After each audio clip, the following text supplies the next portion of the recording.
Sarah Martinez walked into the underground gym with steady steps, her worn duffel bag slung over her shoulder. The smell of sweat and leather filled her nostrils as she took in the scene before her.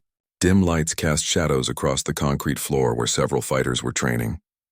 Heavy bags swayed from the ceiling, and the sound of gloves hitting leather echoed through the space. She had been out of the military for 2 years now, but her body still carried the discipline and strength that 8 years as a Navy SEAL had built into her very bones. At 28, Sarah was lean and muscular, with short dark hair and eyes that seemed to take in everything around her. Most people who met her had no idea about her military background. She preferred it that way. The gym owner, Marcus, had told her about this place when she mentioned needing somewhere to train. "It's not your typical fitness center," he had warned her with a knowing smile. "The people there are serious about fighting." Real serious? Sarah was looking for serious. Since leaving the military, she had struggled to find something that gave her the same sense of purpose and challenge. Regular jobs felt empty. Regular gyms felt like playgrounds. She needed something that would push her, something that would make her feel alive again. As she walked deeper into the gym, conversation stopped. Eyes followed her movements. She was clearly new, and in a place like this, new meant untested. Sarah had expected this reaction. She set her bag down near an empty corner and began unpacking her gear. "You lost, sweetheart?" The voice came from behind her. Sarah turned to see a large man with tattoos covering his arms and a smirk on his face. He was at least 6 feet tall and probably weighed twice what she did. Behind him stood 2 other men, both equally intimidating in size. "No, I'm exactly where I need to be," Sarah replied calmly, continuing to wrap her hands. Her voice was steady, showing no hint of nervousness or aggression. The big man laughed, and his friends joined in. "This ain't a place for pretty girls to play around. You might get hurt." Sarah finished wrapping her left hand and looked up at him. "I appreciate the concern, but I can take care of myself." "Can you now?" The man stepped closer. "Name's Tank. I run the sparring sessions here. If you want to train in my gym, you gotta prove you belong here first." Sarah stood up slowly, her full height reaching just past Tank's shoulder. She had been in situations like this before, though not in civilian settings. In the military, respect was earned through proven capability, not intimidation. It seemed this place operated by similar rules. "What did you have in mind?" she asked. Tank's grin widened. 3 rounds. You and me. If you can last without tapping out, you can train here. If not, you find somewhere else to play. The entire gym had gone quiet now. Word was spreading quickly that there was about to be a show. Sarah looked around at the faces watching her. Some showed amusement, others curiosity. A few seemed genuinely concerned for her safety. 3 rounds sounds fair, Sarah agreed. But let's make it interesting. If I win, I train here for free for 6 months. Tank's laugh was loud and harsh. Win? Honey, if you can stay conscious for 3 rounds, I'll be impressed. But sure, if by some miracle you actually win, free training it is. Sarah nodded and began walking toward the ring in the center of the gym. It was a proper boxing ring with ropes and everything, though it had seen better days. The canvas was stained and patched in several places, telling stories of countless battles that had taken place there. As she climbed through the ropes, Sarah's mind shifted into a familiar mode. This was assessment time. Tank was bigger and stronger, that was obvious. He probably had more boxing experience too, based on his stance and the way he moved. But Sarah had advantages that weren't immediately visible. Her SEAL training had taught her to use an opponent's size and strength against them. She had learned techniques that most civilian fighters had never encountered. More importantly, she had been trained to stay calm under pressure, to think clearly when others might panic. Tank climbed into the ring after her, cracking his knuckles dramatically. The crowd that had gathered around the ring was getting larger. Someone had found boxing gloves for both fighters, though Sarah noticed Tank's were worn and comfortable looking while hers were newer and stiffer. "Last chance to walk away," Tank called out, shadow boxing to warm up. His movements were smooth and practiced. He definitely knew how to fight. Sarah slipped on the gloves and tested their weight. They felt fine. She had worn heavier gear during training exercises that lasted for days. "I'm ready when you are." An older man who seemed to be respected in the gym stepped forward to referee. 3 rounds, 2 minutes each. Winner by knockout, submission, or if I stop the fight. Keep it clean. No permanent damage. Sarah bounced lightly on her feet, feeling the canvas beneath her. The ring was smaller than she was used to training in, which would work in Tank's favor since he could corner her more easily. She would need to stay mobile and look for opportunities to create distance when necessary. Tank came forward aggressively as soon as the informal bell rang, throwing heavy punches meant to overwhelm her quickly. Sarah moved backward, letting his gloves whistle past her face. She was reading his patterns, learning his timing. This was information gathering, not engagement. Stand still and fight, Tank growled, pressing forward with another combination. Sarah ducked under a right hook and felt the wind from his glove pass over her head. The crowd was getting excited, shouting encouragement to Tank and making jokes about how long the new girl would last. But Sarah wasn't thinking about the crowd.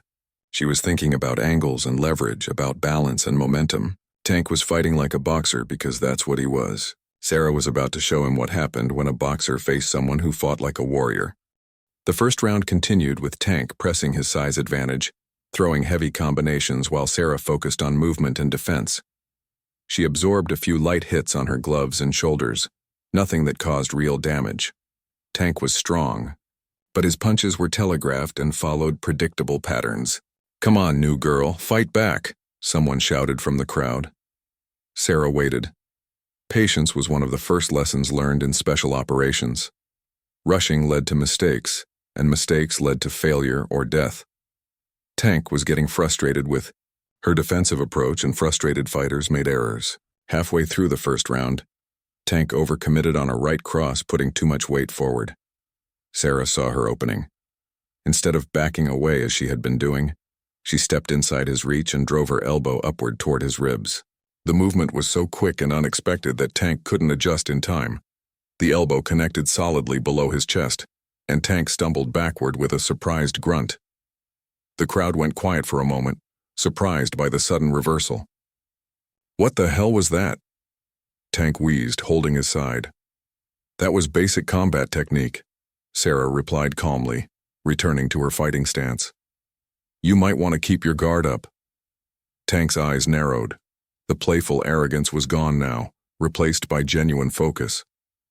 He realized this woman was not what she appeared to be. His next approach was more careful, testing her defenses with quick jabs instead of heavy swings. Sarah let him find his new rhythm, then broke it completely.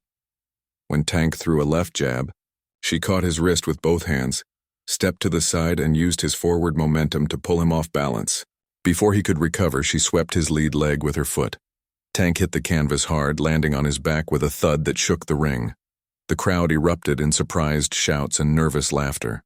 No one had expected the small woman to put the big man on the ground so easily. Tank rolled to his side and pushed himself up, his face red with embarrassment and anger. "Lucky shot," he muttered, but his voice lacked conviction. The referee looked between them. "You good to continue, Tank?" "Yeah, I'm fine," Tank snapped, though he was breathing harder now. Sarah had made her point, but she could see that Tank was beyond reason now. His pride was hurt, and men like him often became dangerous when their ego was damaged. She would need to be more careful. When the second round began, Tank came at her with renewed aggression, but this time his attacks were wilder, less controlled. Sarah recognized the signs of someone fighting on emotion rather than skill. She had seen it countless times during combat situations. Tank threw a powerful right hook that would have ended the fight if it connected. Sarah didn't just duck under it. She dropped low and swept both of his legs simultaneously with a move that was pure military combatives. Tank crashed to the canvas again, this time landing awkwardly on his shoulder. The gym was completely silent now, except for Tank's heavy breathing as he struggled to get up. Sarah stepped back and waited, showing no expression of triumph or aggression. She looked like someone doing a job, not someone trying to prove a point. "Where did you learn to fight like that?" the referee asked quietly. "Here and there," Sarah replied, never taking her eyes off Tank. Tank made it to his feet, but he was moving differently now. His confidence was shaken, and his movements were more tentative. He had been in countless fights, but nothing had prepared him for an opponent who seemed to know exactly what he was going to do before he did it. "This ain't boxing," Tank complained to the referee. "You didn't say it had to be," Sarah pointed out. "You said 3 rounds. You didn't specify the rules." The referee shrugged. "She's got a point. You set the terms, Tank." Sarah could see Tank trying to figure out a new strategy. He was learning, that his usual tactics wouldn't work, but he didn't know what would. This was the advantage of unconventional training. Most civilian fighters learned specific styles with specific techniques. Military combat training was about adapting and using whatever worked. Tank tried a different approach in the final round, attempting to grab Sarah and use his weight advantage in close quarters. It was a reasonable strategy, but Sarah had trained against opponents much larger and stronger than Tank, in situations where losing meant more than just embarrassment. When Tank reached for her, Sarah grabbed his extended arm, stepped under it, and used a throw that sent him flying across the ring. Tank landed hard near the ropes, and this time he was slow getting up. His breathing was labored and sweat was pouring down his face. The crowd was murmuring now, trying to understand what they were seeing. This wasn't the usual boxing match or even typical mixed martial arts. Sarah was using techniques that looked almost like dancing combined with brutally effective takedowns. Had enough? Sarah asked Tank as he struggled to his feet. Tank's pride wouldn't let him quit, even though his body was telling him to stay down. He charged at her one more time, throwing everything he had into a desperate tackle. Sarah sidestepped smoothly and used Tank's own momentum to send him crashing into the corner post. The impact was loud and final. Tank slumped against the ropes, conscious, but clearly finished. The referee stepped forward. "That's enough. Fight's over." Sarah removed her gloves and walked to where Tank was sitting against the ropes. She extended her hand to help him up. "Good fight," she said simply. Tank looked at her hand for a moment, then took it and let her help him to his feet. "What are you?" he asked, genuine curiosity replacing his earlier anger. "Someone who learned to fight where losing wasn't an option," Sarah replied. The crowd was buzzing with excitement and confusion. They had just witnessed something none of them had seen before. A woman who looked like she could be a teacher or accountant had just dominated one of the toughest fighters in the gym, using techniques that seemed to come from another world entirely. As Sarah collected her gear, she could feel dozens of eyes on her. The atmosphere in the gym had changed completely. She was no longer an outsider trying to prove she belonged. She was now someone who clearly belonged anywhere she chose to be. Word traveled fast in the underground fighting community. Within 3 days, Sarah's victory over Tank had become legend, growing with each telling. Some said she was a former UFC fighter hiding her identity. Others claimed she was a retired military assassin. The truth was somewhere in between, but Sarah preferred to let people wonder. She returned to the gym the next evening to find it buzzing with activity. More fighters than usual were training, and she could feel eyes following her as she moved to her usual corner. Tank nodded respectfully when he saw her, sporting a bruised shoulder but no apparent hard feelings. "You've caused quite a stir," said a voice behind her. Sarah turned to see a woman about her own age with short blonde hair and arms that showed the definition of someone who lived in the gym. "I'm Kelly. I teach the advanced classes here." "Sarah," she replied, wrapping her hands for training. "Nice to meet you." Kelly leaned against the wall, studying Sarah with the eyes of someone who understood fighting. "Tank's been here 5 years. Never seen him get handled like that." "Where do you train?" "Military," Sarah answered simply, hoping that would end the questions. "Which branch?" "I was Army myself. 3 tours overseas." Sarah paused in her hand-wrapping and looked at Kelly more carefully. There was something in the woman's stance and the way she carried herself that confirmed her military background. "Navy Special Operations." Kelly's eyebrows raised slightly. "SEAL? Used to be." "Damn," Kelly said with genuine respect. "That explains a lot. I heard Tank describe what you did to him, but I figured he was exaggerating to save face. Sounds like he wasn't." "He's tougher than he looks," Sarah said, not wanting to diminish Tank's reputation. "Just not used to fighting someone with my background." "Nobody here is," Kelly agreed. "Which is why you've got a problem." Sarah looked up from her wrapping. "What kind of problem?"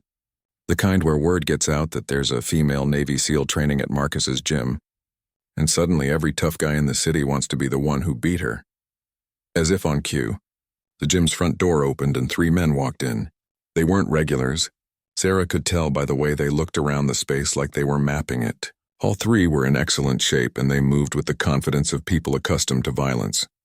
"Speak of the devil," Kelly muttered. That's Rico Valdez and his crew. They run fights in the warehouse district. Big money, no rules, no referees. Sarah watched the three men as they scanned the gym. When Rico's eyes found her, he smiled and started walking over. He was medium height but built like a tank with scars on his knuckles and a gold tooth that caught the light when he grinned. "You must be the famous Sarah," Rico said as he approached. His voice carried a slight accent and a lot of confidence. "I've been hearing stories about you all over town." "Have you?" Sarah replied neutrally, continuing her preparation. "Tank's a good fighter, but he's predictable. Old school. I'm wondering how you'd do against someone with more variety in their approach." Kelly stepped forward slightly. "Rico, she's just here to train. She's not looking for trouble." Rico's laugh was sharp. "Who said anything about trouble? I'm talking about opportunity. Real fights, real money, not this amateur hour stuff." Sarah finished wrapping her hands and stood up. Rico was trying to intimidate her with his presence, standing just a little too close. It was a technique she'd seen countless times from people who relied on psychological pressure to win before the fighting even started. "I'm not interested in underground fights," Sarah said calmly. "Maybe you haven't heard the right offer yet," Rico replied. $5,000 for one fight. Win or lose, you walk away with the money." The gym had gone quiet around them. $5,000 was serious money. More than most people there made in months. Sarah could feel the attention of everyone nearby. "And if I say no?" Rico's smile didn't change, but something cold flickered in his eyes. "Then you say no. Free country, right? But opportunities like this don't come around often for people in your situation." Sarah recognized the veiled threat. Rico wasn't just making an offer. He was establishing that he knew about her background and current circumstances. Former military personnel sometimes struggled with civilian life, and money could be tight. He was betting that financial pressure would make her reconsider. "I appreciate the offer," Sarah said, "but I'm still not interested." Rico nodded slowly. But Sarah could see he wasn't used to being turned down. "Fair enough. But my offer stands. When you change your mind, ask around. Everyone knows how to find me." He turned to leave, then paused. "Oh, and Sarah? Tank wasn't even close to my level. Just so you know what you're passing up." After Rico and his men left, the normal gym sounds gradually returned. Kelly shook her head and looked at Sarah with concern. "You handled that well, but he's not going to let this go. Rico doesn't like being told no, especially in front of an audience." "I can handle Rico," Sarah said, moving toward the heavy bags. "I'm sure you can handle him in a fair fight," Kelly agreed. "But Rico doesn't fight fair. He's got connections, money, and people who owe him favors. If he wants to make your life difficult, he can." Sarah began working the heavy bag, her punches crisp and precise. Each strike was calculated, purposeful. She had dealt with people like Rico before in different contexts. Bullies who used fear and intimidation to get their way existed in every environment. From school playgrounds to military bases to underground fight circuits. "Let me ask you something," Sarah said between combinations. "How many fighters has Rico recruited this way?" "Quite a few," Kelly admitted. "Usually people who are desperate for money or looking to prove something. He finds their weakness and exploits it." "And how many of them are still fighting?" Kelly was quiet for a moment. "Not many. Rico's fights are brutal. People get hurt badly. Some never recover." Sarah stopped hitting the bag and turned to face Kelly. "Then someone needs to stop him. Sarah, you've been out of the military for 2 years. This isn't a war zone. You can't just eliminate threats like they're enemy combatants." "I'm not talking about eliminating anyone," Sarah replied. "But Rico is predatory. He targets people when they're vulnerable and puts them in situations where they can be permanently damaged. That's not fighting. That's exploitation." Kelly studied Sarah's expression and saw something that made her step back slightly. "What are you thinking?" "I'm thinking that maybe I should reconsider his offer after all." "That's exactly what he wants you to do. He's counting on you letting pride or anger cloud your judgment." Sarah picked up her water bottle and took a drink. "Who says my judgment is clouded? Rico wants to test me against fighters he thinks are better than Tank. Fine, let him, but he might not like the results. You're talking about walking into a trap." "No," Sarah said with a slight smile. "I'm talking about setting one." Sarah spent the next 2 days gathering intelligence. Years of military training had taught her that information was the most valuable weapon in any conflict. She needed to understand Rico's operation, his fighters, and most importantly, his weaknesses. Kelly proved to be an invaluable source of information. As a former Army soldier who had been part of the local fighting scene for years, she knew the underground network better than almost anyone. Over coffee at a diner near the gym, she filled Sarah in on the details. Rico runs fights twice a month in different warehouses around the industrial district, Kelly explained, keeping her voice low. He's got 3 main fighters who do most of the heavy work. There's Marcus Thompson, a former heavyweight boxer who got banned from professional fighting for steroid use. Then there's Viktor Petrov, ex-Russian military, supposedly Spetsnaz. And the worst one is called Razor. Razor? Real name is James Morrison. Former Marine, but he got discharged for excessive violence during combat operations. The guy has serious anger issues and no restraint. He's put 2 fighters in the hospital with permanent injuries. Sarah absorbed this information while planning her approach. 3 primary fighters meant she would likely face them in sequence if she entered Rico's world. Each would require different tactics. What about the fights themselves? Rules, regulations, medical support? Kelly laughed bitterly. There are no rules except no weapons and fight until someone can't continue. Medical support is whatever first aid Rico's people can provide. If you get seriously hurt, you better hope someone calls an ambulance fast enough. Sounds charming, Sarah said dryly. How does he recruit fighters? Usually targets people who are desperate or have something to prove.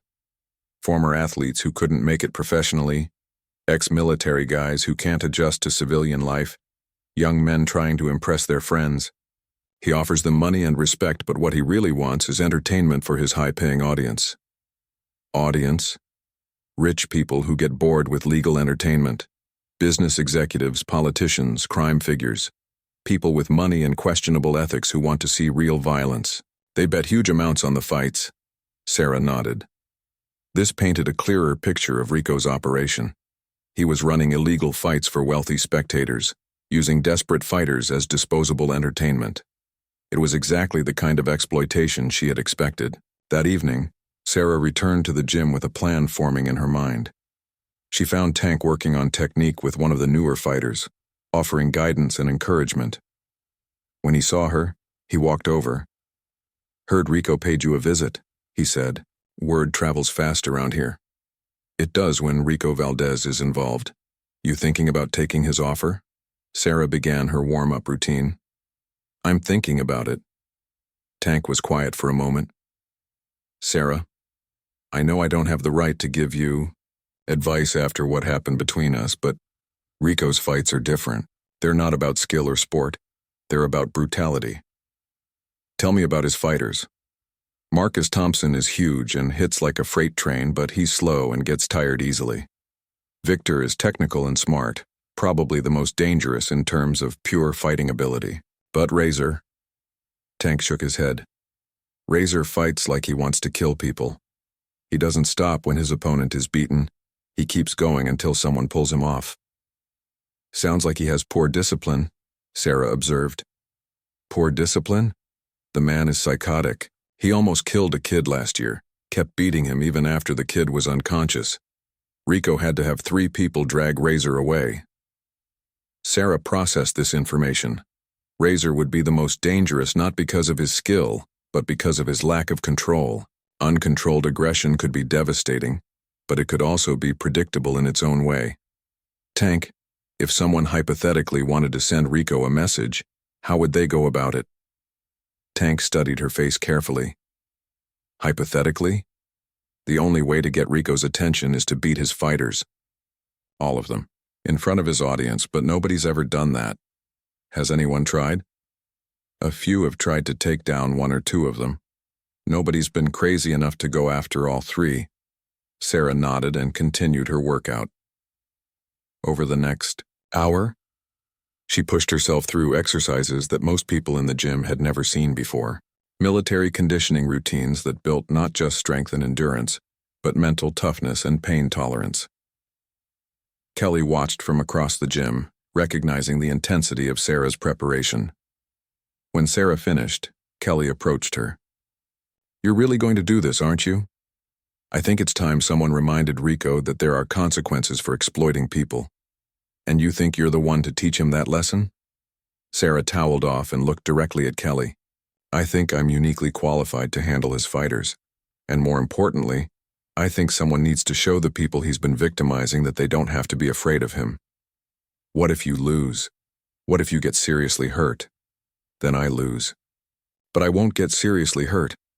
Kelly recognized the quiet confidence in Sarah's voice. It wasn't arrogance or bravado. It was the calm certainty of someone who had faced life and death situations and survived them. When? Tomorrow night. I'm going to find Rico and accept his offer, but with conditions. What conditions? Sarah picked up her bag and headed toward the exit. I'll fight all 3 of his main fighters in one night. Winner takes all. Kelly caught up with her at the door. Sarah, that's suicide. Even if you could beat each of them, individually. Fighting all 3 in one night would be impossible. You'd be exhausted after the first fight. Maybe. Sarah agreed. But Rico won't be able to resist the opportunity. His ego won't let him turn down a challenge like that, especially in front of his wealthy audience. And once I'm in that warehouse with all those witnesses, what? I'll have the opportunity to do more than just win some fights. I'll have the chance to shut down his entire operation. Kelly grabbed Sarah's arm. What are you really planning? Sarah's expression was calm but determined. I'm planning to show Rico and everyone watching that bullies only have power when people are afraid to stand up to them. Tomorrow night that ends. As Sarah walked into the night, Kelly watched her go with a mixture of admiration and terror. She had seen that look before on soldiers preparing for dangerous missions. Sarah wasn't just planning to fight Rico's champions. She was planning to go to war. The warehouse sat in the industrial district like a forgotten monument to decay. Outside, expensive cars lined the street while men in suits led well-dressed women through an unmarked side entrance. Inside, the concrete space had been transformed into an arena of violence and money. Portable lights created a harsh circle of illumination in the center of the warehouse floor. Around it, temporary bleachers held an audience of about 60 people, all of whom had paid substantial money to witness illegal brutality. The smell of cigarettes, alcohol, and anticipation filled the air. Sarah arrived exactly when she had told Rico she would. She wore simple black workout clothes and carried the same worn duffel bag she always brought to the gym. Rico met her at the entrance, his gold tooth glinting as he smiled. Wasn't sure you'd actually show up, he said, leading her toward a makeshift preparation area behind some stacked crates. 3 fights in one night is ambitious even for someone with your reputation. I prefer to get things done efficiently, Sarah replied, surveying the setup. She could see all the exits, count the security personnel, and assess potential weapons if the situation deteriorated beyond the planned fights. The purse is $15,000 now, Rico continued. Win all 3 fights and it's yours. Lose any one of them and you get nothing. Those are the terms you requested. Understood. Rico studied her calm demeanor with obvious confusion. Most fighters showed some nervousness before big fights, especially under these circumstances. Sarah looked like she was preparing for a routine workout.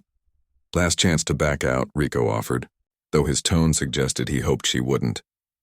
I'm ready. The crowd's noise increased as word spread that the evening's entertainment was about to begin. Rico had promoted tonight's event as something special, promising his audience a show they would never forget. They had no idea how accurate that promise would prove to be. Marcus Thompson was waiting in the circle when Sarah stepped into the light. At 6 feet 4 inches and nearly 300 pounds of muscle, he looked like he could pick up a car. His hands were wrapped, but he wore no gloves. This was bare-knuckle fighting at its most basic. Ladies and gentlemen, Rico announced through a microphone, tonight we have something extraordinary, a female challenger who claims she can defeat all 3 of our champions in a single evening. Let's see if she can survive even one round with Marcus Thompson.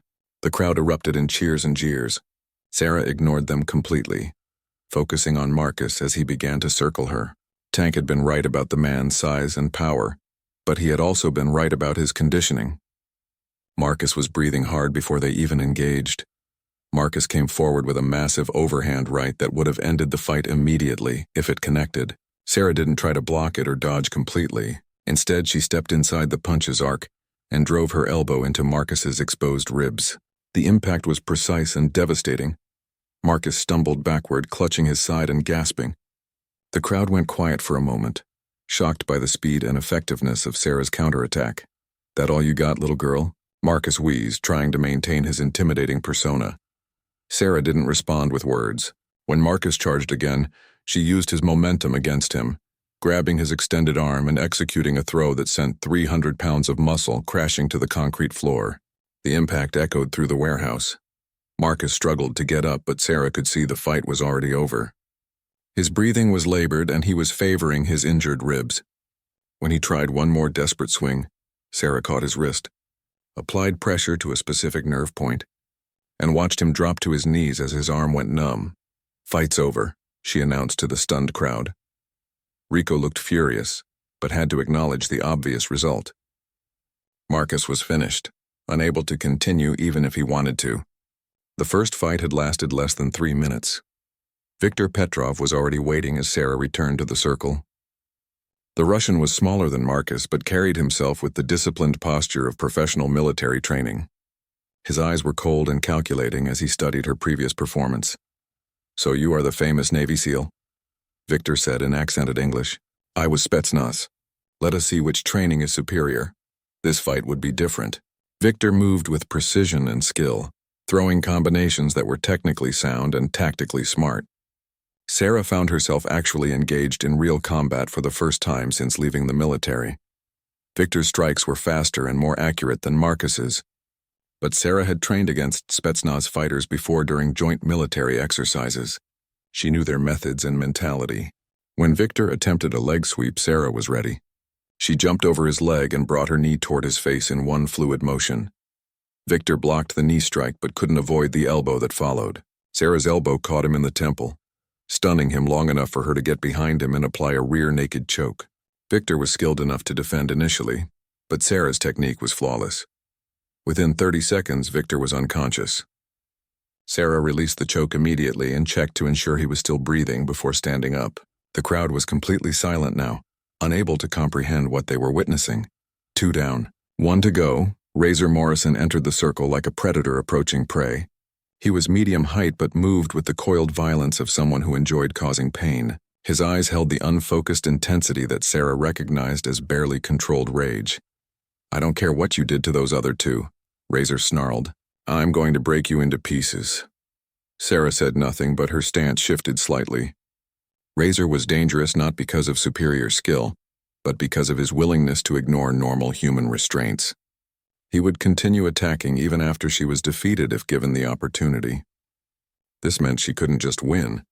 She had to end his ability to fight completely.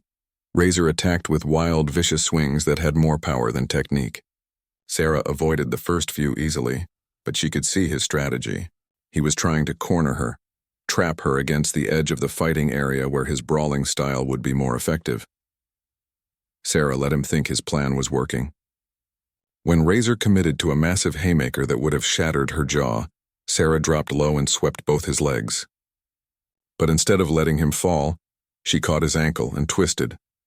The sound of Razor's knee ligaments tearing was audible throughout the warehouse. Razor hit the ground screaming, his leg bent at an unnatural angle. He tried to continue fighting from the ground, swinging desperately at Sarah's legs. But she stepped back and watched him realize his situation. "Fight's over," Sarah announced again. This time the crowd didn't just go silent.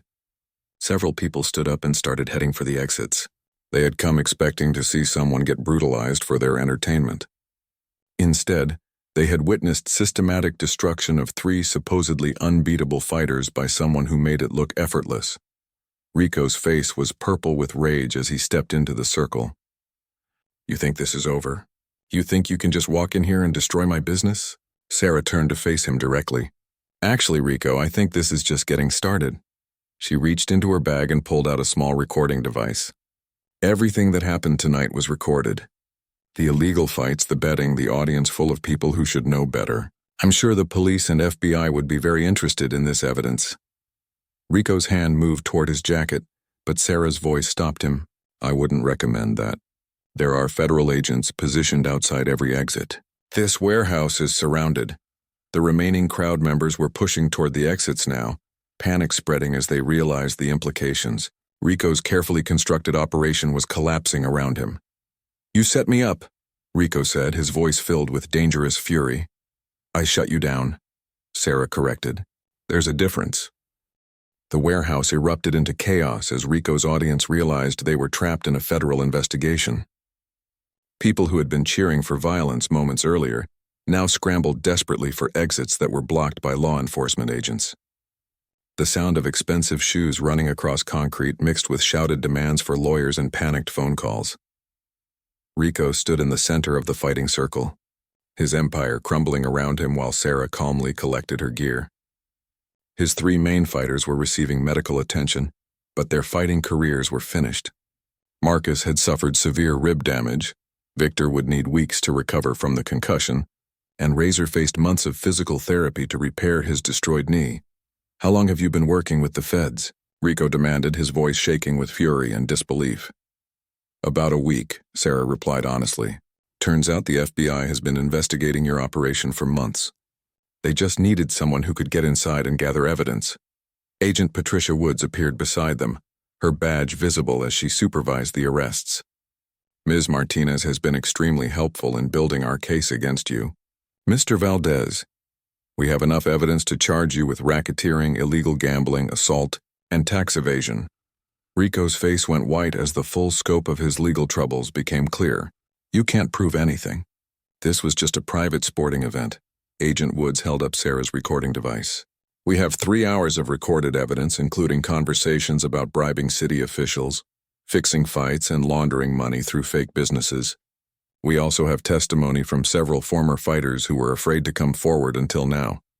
As Rico was handcuffed and led away, he turned back to Sarah with hatred burning in his eyes. "This isn't over. I have friends, connections. You'll pay for this." "Mr. Valdez," Agent Woods interrupted, "threatening a federal witness is another felony. I'd suggest you save your energy for your lawyer." Sarah watched Rico disappear into a federal transport vehicle, feeling a sense of completion she hadn't experienced since leaving the military. For the first time in 2 years, she had used her skills for a clear purpose that made a difference in people's lives. Agent Woods approached her as the warehouse cleared. "That was impressive work in there. We weren't expecting you to take down all 3 fighters so decisively. I told you I could handle them." "You did more than handle them. You dismantled Rico's entire operation in one night. The recordings you got will help us prosecute not just Rico, but his financial backers and corrupt officials who were protecting him." Sarah nodded, but her mind was already moving past this operation. What happens to the fighters who were trapped in Rico's system? The ones who only fought because they were desperate? That's where it gets interesting, Agent Woods said with a slight smile. "We've been in contact with several legitimate athletic commissions and gyms about establishing a support program for former underground fighters. People who want to train professionally but couldn't afford proper coaching or facilities. You're offering them a way out. We're offering them what Rico never did, a real choice. They can train in legal facilities, learn proper technique, and if they're good enough, compete in sanctioned events where there are actual rules and medical support." 3 weeks later, Sarah was back at Marcus's gym, but everything had changed. The space that had once been a haven for underground fighters had transformed into a legitimate training facility. Former participants in Rico's fights were now training alongside amateur boxers and mixed martial arts enthusiasts, learning discipline and technique instead of just brutality. Kelly had been hired as the head trainer, using her military background and fighting experience to teach newcomers how to channel aggression into skill. Tank had become her assistant, finding new purpose in helping others avoid the mistakes he had made. "You started something here," Kelly told Sarah as they watched a former underground fighter practice proper defensive techniques with a teenager whose parents wanted him to learn self-discipline. "I just finished something that needed ending," Sarah replied. "You and Tank are the ones building something positive from it." Marcus Thompson had surprised everyone by asking to join the legitimate training program once his ribs healed. The former heavyweight admitted that Rico's fights had been destroying his body and his spirit, and he wanted to learn how to fight with honor instead of just rage.